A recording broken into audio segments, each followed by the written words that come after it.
Major funding for KPBS Evening Edition has been made possible in part by Anderson Plumbing, Heating and Air, proud to support the mission of KPBS and privileged to serve San Diego clients. Anderson Plumbing, Heating and Air, helping homeowners maintain drain, heating, and cooling systems since 1978. And by the Conrad Prebys Foundation, Darlene Marcos Shiley, and by the following.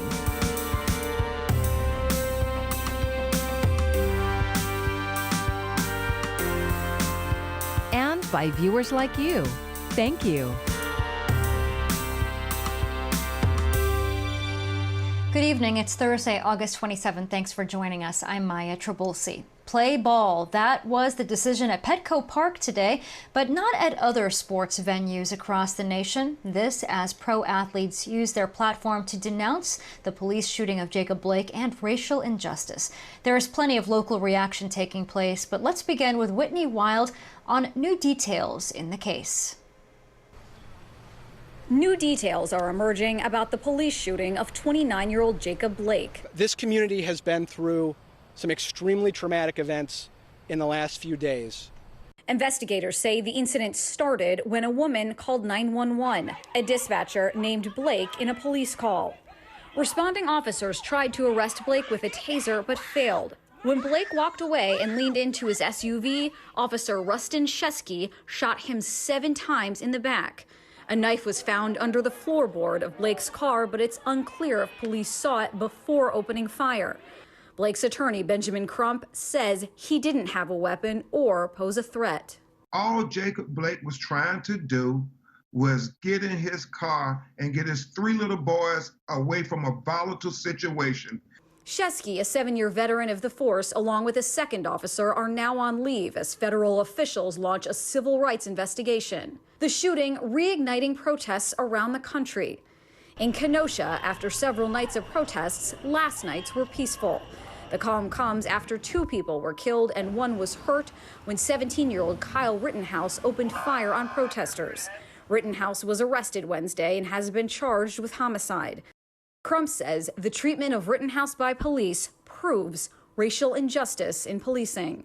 We have these 2 justice systems in America, one for Black America and one for white America. Whitney Wild, KPBS News. To Petco Park now, where players went back on the field after walking off yesterday. KPBS reporter John Carroll on the message being sent both on and off the diamond. Everything seemed normal on the field at Petco Park Wednesday, except, of course, for no fans in the stands. Players from the Padres and the Mariners were getting ready to play ball. And then Mariners manager Scott Service walked up to Padres manager Jace Tingler with some startling news.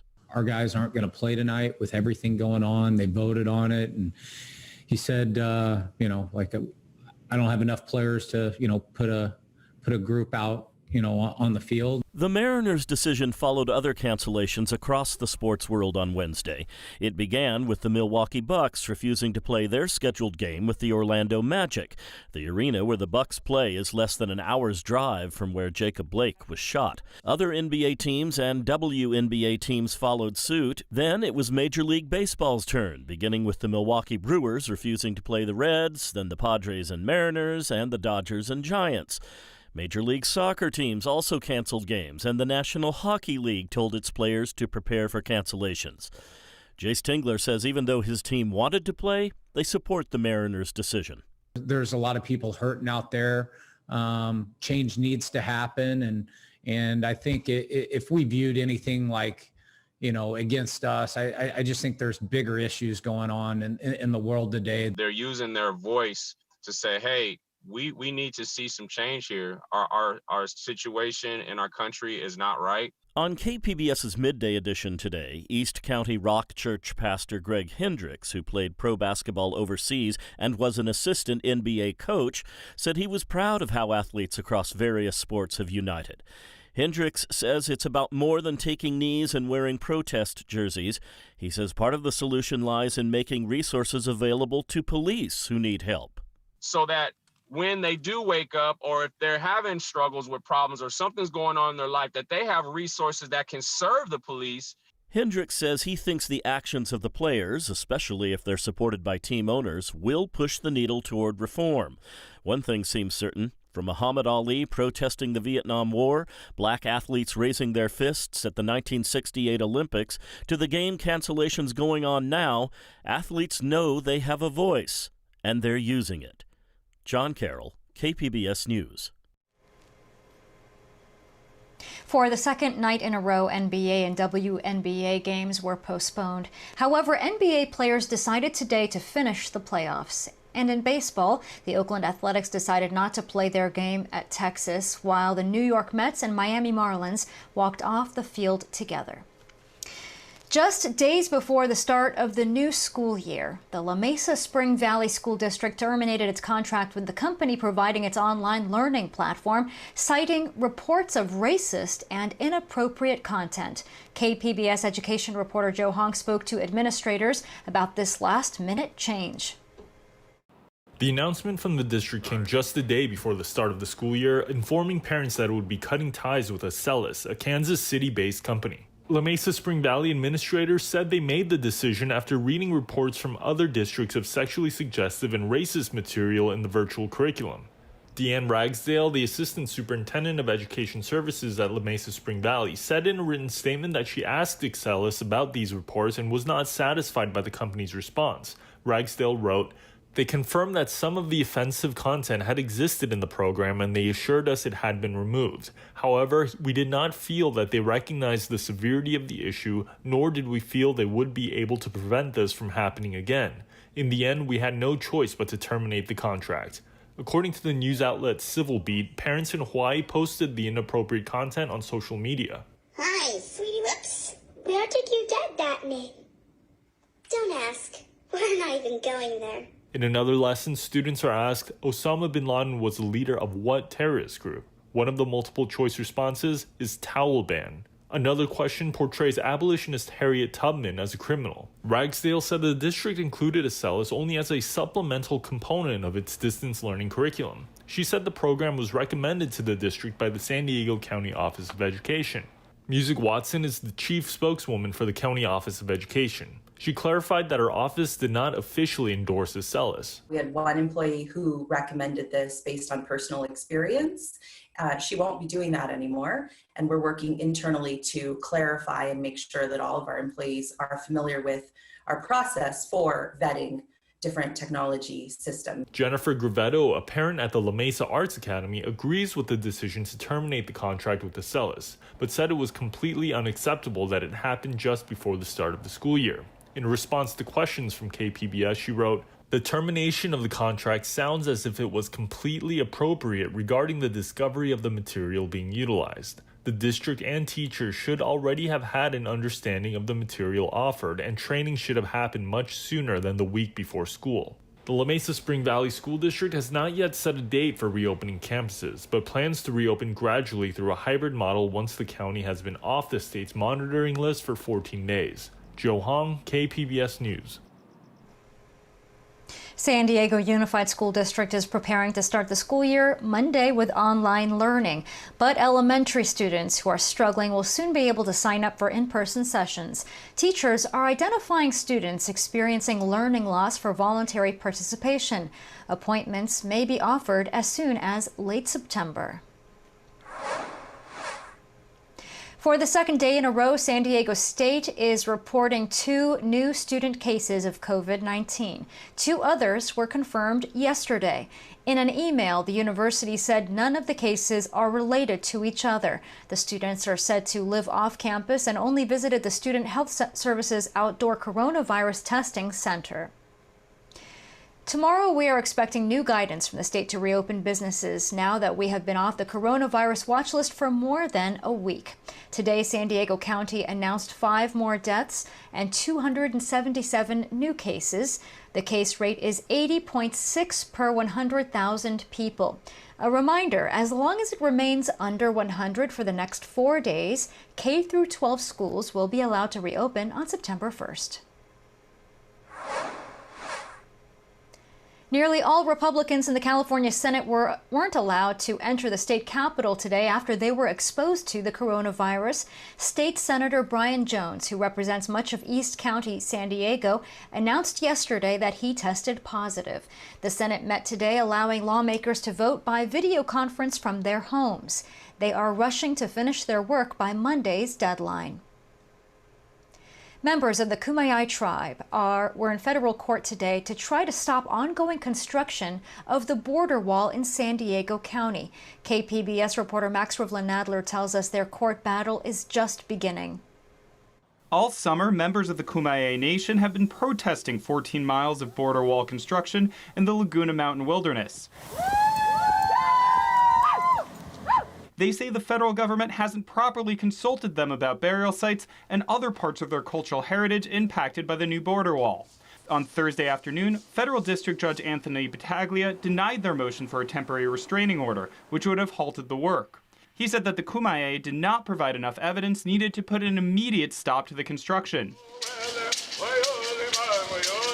Speaking outside the courthouse before the hearing, Cynthia Parada, a tribal council member for the La Posta Band of Mission Indians, said the destruction caused by the construction goes well beyond just the wall. They're making new roads and they're making new areas that have never been worked in before, that have never had wall before, that were all just untouched mountain, and now they're blowing it up without even letting us look for what we know is out there. Michelle LaPena, a lawyer for the Kumeyaay, said they would continue to ask the government to consult and advise with the native tribes about the burial site. We're asking for the court to order the government parties to initiate consultation. The construction of this section of the border wall is already over 50% complete. Max Rivlin-Nadler, KPBS News. Some industries are beginning to rebound from the impact of the pandemic, but numbers are showing that does not include jobs. Over 1 million Americans applied for unemployment benefits last week. More than 14.5 million are collecting traditional jobless benefits. That is up from 1.7 million a year ago. Congress passed a financial rescue package in March, but have since not been able to agree on more aid. Until July 31st, the unemployed were receiving an extra $600 a week in federal money on top of regular state unemployment benefits. Protesters gathered downtown this morning calling on the state to extend a moratorium on evictions. The city of San Diego extended its moratorium to the end of September. But protesters told our media partners 10 News that if the state doesn't do more, many could be facing homelessness. A lot of people are still out of work. I personally am not back to work yet. I know a lot of these people are not back to work. So we're here to send a message today that if the elected officials do not do anything to help us, we're going to be out on the streets in tents like this. The state moratorium is set to expire on Tuesday. A defense official is confirming to KPBS that the fire that engulfed the USS Bonhomme Richard may be arson. A sailor has been questioned by investigators. The fire burned for days along the ocean front, sending smoke billowing through the city. The vessel was undergoing maintenance at the time. San Diego County has quietly scrapped a hefty fee increase that new home builders pay to help cover fire station and equipment costs in rural areas. Here's iNews Source reporter Camille Van Canel with more. It's called a fire mitigation fee, and it would have increased by nearly 30%, the largest jump in at least 20 years. But county staff pulled the proposal from a Board of Supervisors agenda in May. A spokesperson told iNews Source the decision was made because of economic hardships caused by the COVID-19 pandemic. Fire officials in rural areas say they've been struggling to raise enough revenue to keep up with the demands that new housing brings to their communities. Here's Chief Stephen Abbott with the North County Fire District in Fallbrook. Well, the challenge from another significant fire, taking this fire station, for example, is it doesn't meet fire-resistive construction standards. It doesn't meet earthquake standards. It's not fire sprinklered. Though Abbott and other fire officials had backed the fire increase, they went along with the county's decision to delay it for now.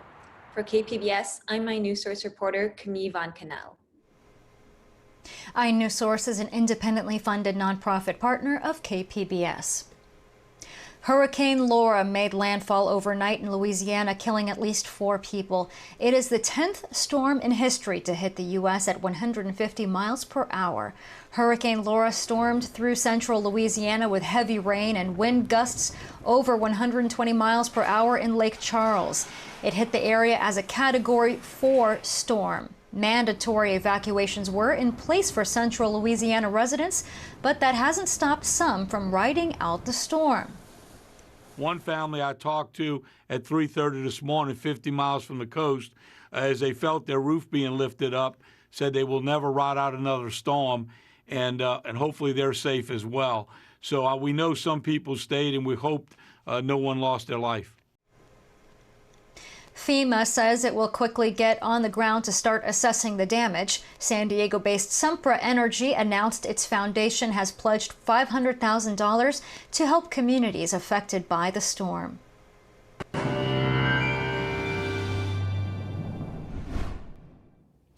Well, we've had a steamy stretch across Southern California. Let's take a look at some of these record highs that were set Wednesday. Palm Springs, appropriately named Thermal, and Borrego Springs also broke record highs yesterday. Then we had a couple of other areas tie record highs, Indio and Campo.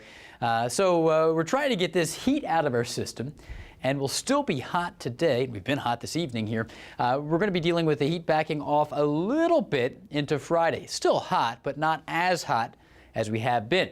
So there are still heat advisories to our north and excessive heat warnings from around Borrego Springs to the east, carrying us into the evening here. Friday, we're still hot out there. We're having a hard time finding much cool air. And still some parts of the Southwest are dealing with the smoke from the ongoing wildfires. Tough time of the year to be in California in some cases. But if you're along the coast, it's been a delightful time with that cooler air, or at least more seasonable, pleasant weather. Spotty thunderstorms are out there in the southern Rockies with the monsoon moisture still around. It's been a little bit drier than average in many areas, though. So tonight, we're on track for a low of around 68 in San Diego and El Cajon. Ramona, 60 degrees. Borrego Springs, we've been dealing with the record heat there, 84 for your warm low. We're back up to 113 on Friday. So the heat is still on, but it will just begin to drop off a little tiny bit into the weekend. We're looking forward to that. So we're staying dry, no surprise. Spotty storms well off to our east. Others will be watching Laura, currently a tropical storm, bringing big trouble still to the south. So coastal forecast, we do drop into the upper 70s for our Sunday high. We're looking forward to that. About 4 degrees cooler than Friday will have been. Into the inland areas, we're going to go from 93 to 87. Still hot, though, on Friday. So the heat's not gone. It'll just begin to transition away from us into the second half of the weekend. Mountains, 83 Friday, mid-70s Sunday and Monday. That looks nice. And into the deserts, here's where we have a hard time through Friday, 113. But we drop to 105 Sunday and Monday. And Tuesday, still hot, 107. I'm meteorologist Jeff Cornish for KPBS News.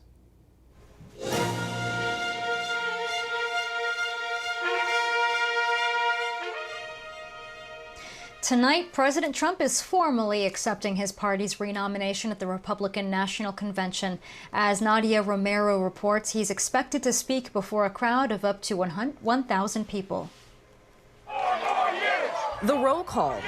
This election. The speeches. He picks the toughest fights and tackles the most complex problems. And the unprecedented displays of executive powers, all leading up to tonight's big moment, President Donald Trump officially accepting his party's nomination for a second term. Nights like tonight are actually what my father does best. A major hurricane in the Gulf and the racial unrest in Wisconsin threatening to overshadow the political showcase. We must always defend peaceful protest and peaceful protesters. We should not confuse them with those looting and committing acts of violence, including the shooter who was arrested for murder. Vice President Mike Pence acknowledging the protest and pushing a law and order agenda as he accepted his nomination. We will always stand with those who stand on the thin blue line, and we're not going to defund the police, not now, not ever. Speakers on deck for the final night of the Republican National Convention include Senator Mitch McConnell, HUD Secretary Ben Carson, and Ivanka Trump. But in the end, it will be up to the president to drive home the messages we've heard all week, touting the successes of the last 4 years. He shrunk government. He put money back into the pockets of hardworking, ordinary Americans. While painting a dark picture of America under a Joe Biden presidency. Joe Biden will not do what it takes to maintain order.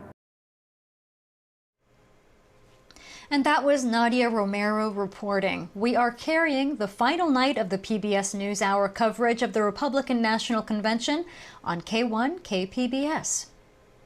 It's been 6 months since SeaWorld closed its doors to the public. Tomorrow, the park will open to guests for what it's calling Zoo Days Bayside Barbecue and Brews. But you will notice some differences, like a limit on number of guests, sanitizer stations, distance markers, and digital maps. The special event will happen every weekend until the park can fully open. We are opening as an accredited zoo, and you can come and enjoy all the live animal presentations that we're world famous for. So Orca Encounter, Dolphin Days, Sea Lions Live, and then all the outdoor zoo exhibits that people love and have missed. The interactive tide pools will also be accessible to guests. Annual pass holders will get discounted rates on tickets, and park officials said pass holders will also see an extension on the expiration of their passes. A week after its grand opening, the pandemic forced Derby United's outdoor rink to close. KPBS arts reporter Beth Accomando signed up for a skate lesson to see how the organization is pivoting in the pandemic to stay open. Women who play roller derby have a special kind of toughness because they play a sport that gets little respect and even less support. Neely Goldfarb, better known by her derby name of Isabel Ringer, was fed up with not having a place to play roller derby. So she took matters into her own hands. This is the edge of the flat track here. Look, we're watching a game. Go! And simply decided to build an outdoor facility for her team, Derby United. The two-rink venue, known as Derby United Headquarters, had its grand opening in March. We had a huge celebration. Hundreds of folks came out for a roller derby game. And a week later, we closed for the pandemic. But as any derby player knows, you have to be able to adapt to whatever gets thrown at you, whether it's an elbow or a pandemic. I'm not gonna lie, it's been really hard. We built this place to have big roller derby programs. It works on volume. And here we are saying, okay, we're gonna have 12 people per class in a limited time slot with online reservation. Derby United Headquarters was built to host bouts with teams from around San Diego and the country. Now it's turning its smooth, flat rink into a space for recreational skating. Okay, all good? Let's go ahead and skate now. We are extremely fortunate to have an outdoor facility, so we are open air to start with. We do still require masks for everyone on the property. All of our activities are taking place 6 feet or more apart. We limit our class numbers, so even though we have 9,000 square feet of concrete pad, we still only have about 12 people per class, so that there's plenty of room for your own space and that you can feel like you're in a safe place. Skaters of all ages and experience, including no experience at all, are welcome. We have a wide range of offering, from really little kid classes, we call little rollers, to adults who are opening their very first pair of skates and need to learn to roller skate, or more experienced folks who want to learn things like jam and freestyle and dance that can come out and really hone their skills and feel good on their skates. Feeling good is key to the Derby United mission. We hope that when people come to this property, they're able to escape whatever's going on in the outside world and just spend some time focusing on themselves on roller skates. It's good for their physical health, their mental health, their emotional health. We want to be the best part of anybody's day. David Diaz agrees. He came to the facility for a private birthday party and then signed up for classes. Honestly, it's just the cardio. It's so fun. You know, cardio is good for the heart and a lot of other things. It's good to sweat, but running is very boring. So if I can skate and get a majority of my cardio and supplement it with running, then I'm A-okay. Diaz built his own custom skates. Goldfarb says roller skating has had a massive revival during the pandemic, with skates being hard to find. But not to worry, she's got that covered too. We have hundreds of pairs of roller skates, so even if you can't get your hands on a pair of roller skates right now, we have some that you can borrow with any class or session that you come here. Please bring your own protective gear. For beginners, I especially recommend at least wrist and knee pad, and we'll teach you everything from there. It's hard to say no to Goldfarb. On the rink or off, she's a force to be reckoned with. Whether on skates playing in a bout or dealing with a pandemic as Derby United's owner and general manager, she sets her goals and goes after them with ferocious energy. We are extremely resilient. We will survive through this no matter what. However, this still doesn't touch having hundreds of people for events every weekend. So we have these offerings and that helps, but it also takes a lot of creative financial planning, a landlord who's willing to be flexible, taking on more debt, a lot of different programs that we're applying to, and we're gonna have to piece that whole thing together to make it to the other side of this. But we'll be here. You can count on that. Beth Accomando, KPBS News. And a recap of our top stories. The Padres back in action right now, taking on the Mariners after the two teams postponed yesterday's game. Pro players from various sports are deciding not to play games, drawing attention to what many say is another example of people of color being unjustly shot by police. Jacob Blake remains paralyzed after being shot 7 times in the back by a Wisconsin police officer. And the La Mesa Spring Valley School District has terminated its contract with the company providing its online learning platform, citing reports of racist and inappropriate content. The decision to cut ties with Acellus comes just days before the new school year. The curriculum has come under fire in other states as well. You can find tonight's stories on our website, kpbs.org/evening edition. Thank you for joining us. I'm Maya Trabulsi. Have a great evening. Major funding for KPBS Evening Edition has been made possible in part by Anderson Plumbing, Heating and Air, proud to support the mission of KPBS and privileged to serve San Diego clients. Anderson Plumbing, Heating and Air, helping homeowners maintain drain, heating, and cooling systems since 1978. And by the Conrad Prebys Foundation, Darlene Marco Shiley. And by the following: